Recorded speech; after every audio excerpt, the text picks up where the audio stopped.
Hello everyone and welcome to the last video for chapter 4. And in chapter 4, this section of the video is going to discuss children's health. So during early childhood, there are a lot of things that may happen to a child, and one of the things that may occur are illnesses and injuries. And so this chart here is just looking at the number of deaths in the United States in children between the age of 1 to 4 years old due to certain causes.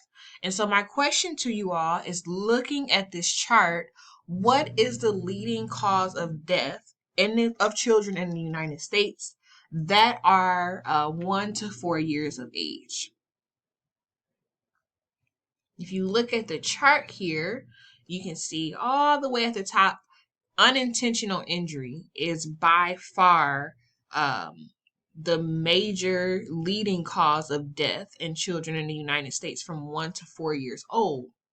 When you talk about unintentional injury, that could include drowning.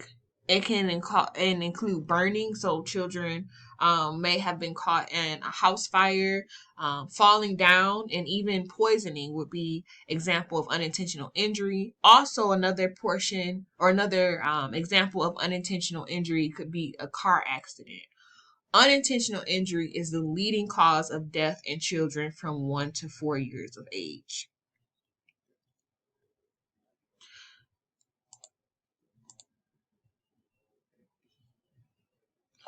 Not only do children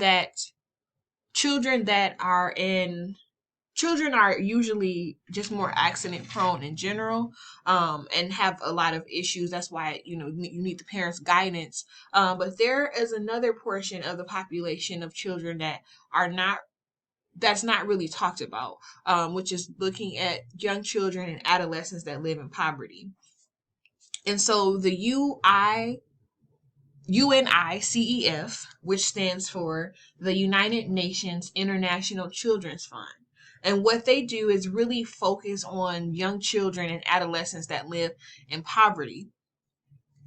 And of course, according to the UNICEF, if a country has high poverty rates, then more likely the health of those children in those countries with high poverty rates, the health of those young children is going to be negatively impacted. So they really focus on understanding how to better the lives of young children and adolescents that live in poverty.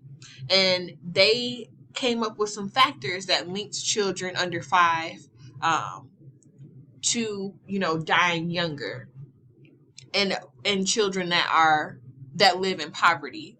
And one of the examples is talking about nutrition, the income and food availability.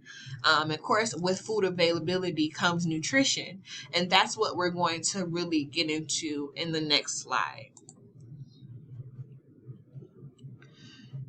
When we talk about nutrition during infancy, a lot of people talk about breastfeeding compared to bottle feeding. And the World Health Organization, or WHO, they actually recommend breastfeeding over bottle feeding. And there is a certain way to implement breastfeeding that the WHO believes is the best way. So the World Health Organization believes that during the first 6 months of a child's life, that they be breastfed exclusively. But after 6 months, not only can they be breastfed, but that's when you can start to introduce other foods as well. And they recommend that children and infants and mothers breastfeed to around the age of 1 year of age, but they can go longer depending on if the mother and infant are still enjoying breastfeeding. And there are benefits and there are disadvantages to breastfeeding.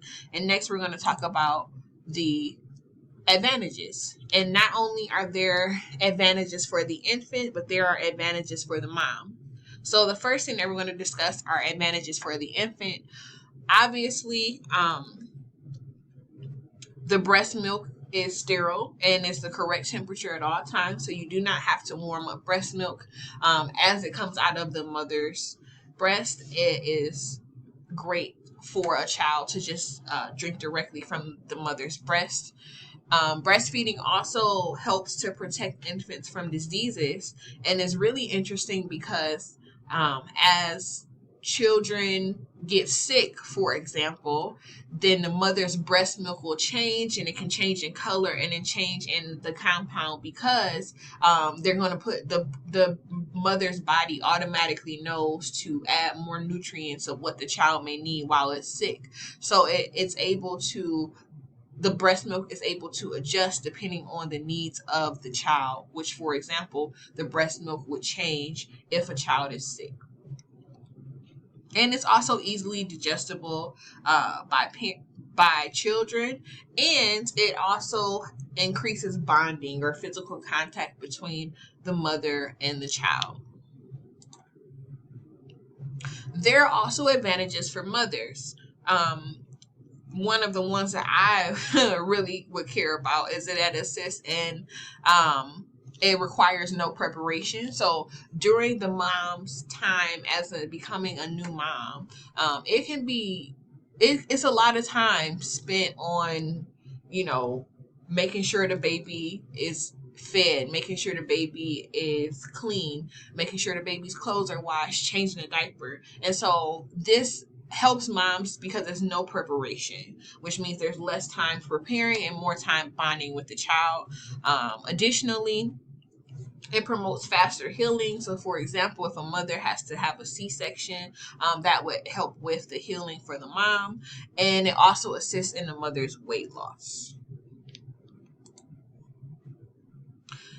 There are also advantages to bottle feeding. I know a lot of times there can be shame surrounding mothers that bottle feed, but I just want everyone to know that there is no shame in bottle feeding.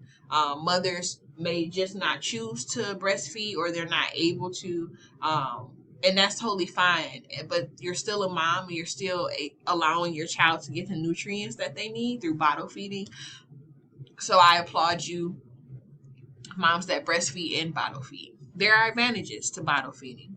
So, for example, all members can participate. You may have the child's other parent or their caregiver or siblings may want to bond with that child during feeding, and so they're able to feed the child and also be able to bond with that child as well.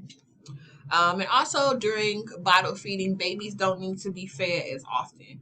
I know a lot of times what I have been looking at on social media is that children use the mom's breast as a pacifier. And so the bottle feeding decreases that and allows the baby to be fed less often and be able to, self-regulate their own functioning. But bottle feeding can have its disadvantages. Digestion can be more difficult because, as we talked about with the breastfeeding, the digestion is simple, it's easy because the mom is able to have this breast milk that automatically is comparable to whatever the child needs. Additionally, it can be time consuming, and also it can be more expensive. But there's debate about bottle feeding being more or less expensive. Obviously, it will be expensive if you are buying formula as often as you need to, but it can also be expensive to have breast pumps, for example, if a mom is working or the mom may have to stay at home. So it would be more expensive for the mom to stay at home than to go to work. So, there are advantages and disadvantages to bottle feeding and breastfeeding. The main point that I want you all to understand is that the World Health Organization recommends breastfeeding instead of bottle feeding. Okay, that's it for chapter 4. I will see you all on the next go round. Have a great week, and I'm wishing you well on your chapter 2 quiz, which is going to cover chapters 3 and 4. Bye bye.